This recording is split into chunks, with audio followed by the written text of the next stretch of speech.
नरखेड ग्रामीण रुग्णालयाची इतकी बेकार परिस्थिती झालेली आहे.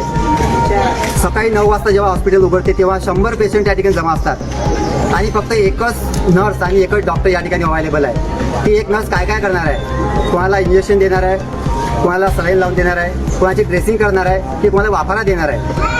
अर्धा तास पेशंट त्या ठिकाणी बसून राहतात. ठीक आहे. आता मोदी दळून एक पेशंट या ठिकाणी आली, ती मुलगी, ठीक आहे, 14 वर्षाची मुलगी. त्या मुलीला करंट लागला.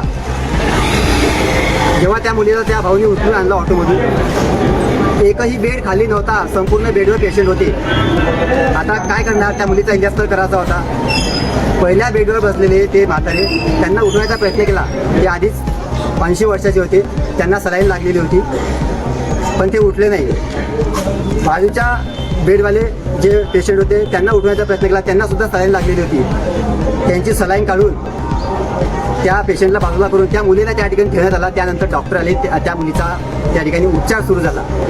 आता काही वेळानंतर मी या ठिकाणी पुन्हा परत आलो आणि मला बाकीच्यांकडून माहीत झालं की नरखेड तालुक्यातील मोदी दळवी येथील ती मुलगी, 14 वर्षाची मुलगी, जिला करंट लागलेला, ती मुलगी आता या ठिकाणी आता मरण पावलेली आहे. ती सध्या शोकांकिका आहे या नरखेड तालुक्याची आणि आजूबाजूचे छोटे छोटे गाव आहे. ठीक आहे. तर या दवाखान्यामध्ये नागरिकांची, पेशंटची मागणी आहे की या ठिकाणी नर्सची नियुक्ती करायला पाहिजे.